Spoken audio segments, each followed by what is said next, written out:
Hello guys! Hello para to sa lahat ng Aquarius. Aquarius, welcome dito sa aking channel, Kapalaran 888. Welcome. Alamin natin ko ng messages, vibration, gabay, energy para sa lahat. Phoenix rising from the ashes, Aquarius. Nakita ko na to sa several readings mo, yung Phoenix rising from the ashes. So, parang inulit lang siya. Okay, Aquarius.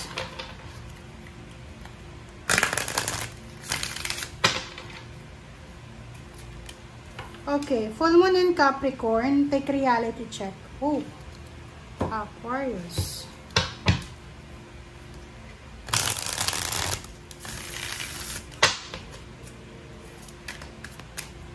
Oops. Four of winter. Okay. Four of winter muna tayo. This is a message na sinasabi sa'yo na napaka-importante, Aquarius, yung pagpapahinga. Okay? Napaka-importante yung pagdadahan-dahan. Okay? Sinasabi ng bara sa'yo na yung take reality check dyan, yung parang maging realistic tayo. Sinasabi ng bara sa'yo na huwag tayong masyadong mag-isip, huwag tayong masyadong malulong sa pangarap natin. Walang masama sa pangangarap. Walang masama, guys, kasi lahat tayo, pwede tayong mangarap eh, 'di ba? Pwedeng magbago yung takbo ng buhay natin because of pangarap, manifestation. But hindi lahat ng oras, hindi lahat ng pagkakataon, kasi may mga taong sobrang taas ng pangarap eh, yung parang unrealistic na. So, sinasabi sa'yo dito na be real, be authentic. Kung ano lang yung kaya natin, same with the Libra to eh. Same energy yung Libra tsaka Aquarius. Na kung ano lang yung kaya nyo, yun lang yun. Huwag kayong masyadong, huwag nyong i-pressure yung sarili nyo sa mga bagay na hindi nyo kaya. Set aside your concerns for now, 'di ba? Mag-focus ka muna sa kasalukuyan. Kung may mga kailangan kang pagdesisyonan, pag-isipan mo mabuti, mag-reflect ka, mag-meditate, mag-pray. Kasi pag gumawa ka ng desisyon na hindi mo pinag-isipan, pwede kang magkamali. So kung pagod ka, huwag kang gagawa ng desisyon. Kung kailangan mo ng bakasyon, ng tulog, ng pagkain, kailangan mo ng magpahinga. Okay? Huwag kang gagawa ng desisyon dahil lang sa kailangan kong magdesisyon and then bahala na. No, hindi ganun. Kasi sa panahon ngayon, yung decision making natin, siya yung nagiging rason kung bakit nagkakabuhol-buhol yung mga problema. Okay? Phoenix rising from the ashes, huwag kang matakot kasi number 5 yan. Maybe you're afraid or you have fear. Fear na marami kang kinakatakutan. It's either mawala ng pera, mawala ng trabaho, mawala ng relationship, hindi maabot yung pangarap natin. Kaya sobrang pinipressure mo yung sarili mo.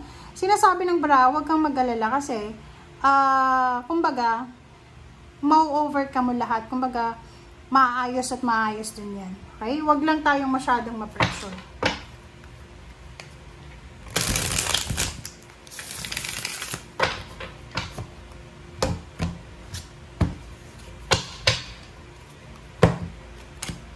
Okay, 3 of Pentacles, 10 of Swords, and then 9 of Swords. Diba? Tingnan mo siya, oh.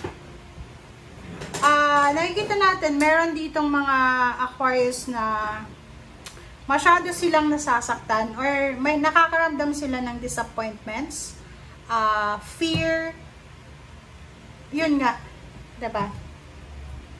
Set aside muna natin kung ano yung mga plano natin sa buhay, mag-focus muna tayo sa ating emotion. Halimbawa, sa ngayon, nasasaktan ka, disappointed ka, babae ka ba, lalaki, or paano pa man, business ba yan, trabaho, pwedeng hindi ka natanggap sa trabaho, pwedeng hindi ka na-reject ka sa visa, parang ganun. Or, siguro,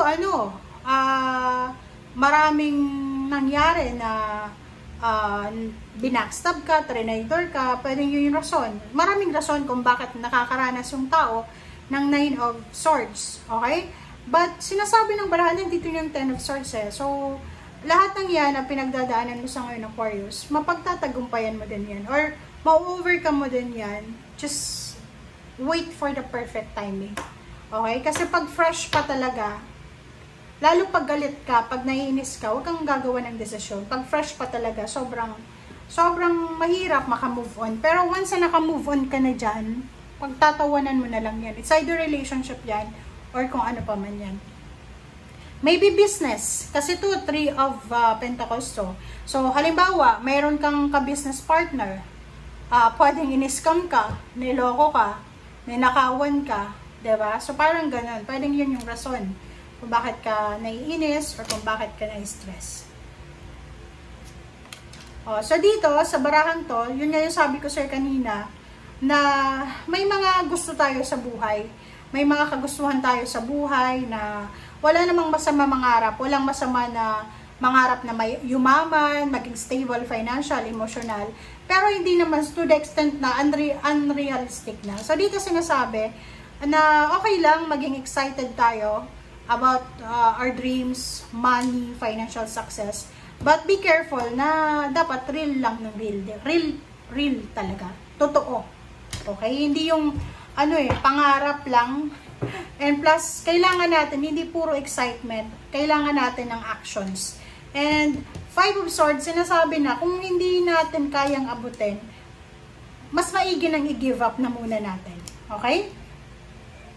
Okay, so dito naman, nakikita ko sir dito na posibleng mayroong mga balita ka na matatanggap. So maybe, there's so much chismis, so much communication ka na matatanggap. It's either, kung ano man ang chismis na to na makakarating sa'yo, it's either you have choice to ignore it or choice mo na maging masaya.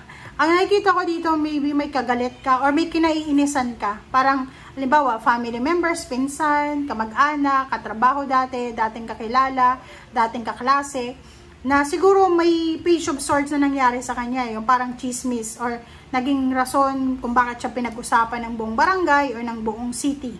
So, nakikita ko sa'yo dito na dalawa yung pwedeng maging reaction mo dito. It's either matutuwa ka, it's either you have choice na maging silensyo na lang. Okay. Page of Cups and Judgment. So, nakikita ko dito, if you are single Aquarius, ihanda mo yung sarili mo kasi posibleng may love life na i-offer sa'yo. Or posibleng merong, kumbaga, friends or new friendship, new acquaintance na papasok sa buhay mo. So, you need to decide. Yung iba din sa'yo dito, kung medyo may edad ka na, babae or lalaki, you have to decide kung mag-aasawa ka pa ba or hindi na. Okay? So, hindi ko alam kung saan nangyari o saan galing yung message na yon. Pero yung message ng ganitong sitwasyon ay nagsasabi sa atin na we need to decide kung ano ang gusto natin. Thank you guys. Bye!